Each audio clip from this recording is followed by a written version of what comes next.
তো হ্যালো বন্ধুরা, সবাইকে শুভ সন্ধ্যা। তো আমি বাড়িতে পুজো টুজো করে সবাইকে প্রসাদ টসাদ দিয়ে এখন চলছি মামি ভাগ্নে মিলে পাশের বাড়ি প্রসাদ খেতে। তো যেখান যেখান থেকে নেমন্তন্ন করেছিল সেখানে সেখানে চলে যাচ্ছি প্রসাদ খেতে। তো এখানে হচ্ছে একটা মোটর গ্যারেজ আছে, তো ভাইটা বলছে ভিডিও করিস না আর এত, ওও কিন্তু ভিডিও করে। তো দেখো এখানে প্রসাদ চলে আসছে, এখানে হচ্ছে খিচুড়ি আর সবজি দিয়েছে।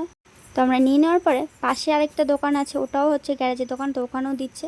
তারপর চলে আসলাম টোটোর গোডানে। সেখান থেকে অনেকবার বলে গেছে আমার শাশুড়ি মাকে, তো আমার শাশুড়ি মা বললো যে যাও তুমি গিয়ে নিয়ে আসো, কারণ আমরা সবাই খিচুড়ি খেয়ে আছি, সবার পেট ভর্তি, তো ওই জন্য আমার বাড়ির জন্য নিয়ে আসলাম।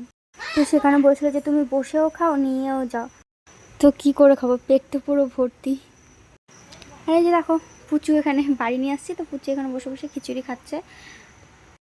এমনি সময় পুচু তো খেতেই চায় না, হয়তো আজকে নিমন্ত্রণে থালা দেখলে একটু খায়, তো ওই জন্য আজকে খাচ্ছে, আর খিচুড়ি বলে খাচ্ছে, আর এটা অতটা ঝাল হয়নি বলে খাচ্ছে। তারপর ওকে আমি জিজ্ঞাসা করছি যে খিচুড়ি কীরকম হয়েছে, টেস্ট হয়েছে?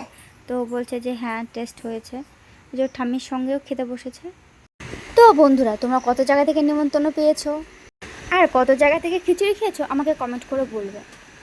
আমি তো ছোটোবেলায় অনেক দূরে দূরে চলে যেতাম প্রসাদ খেতে, তোমরাও কি যেতে?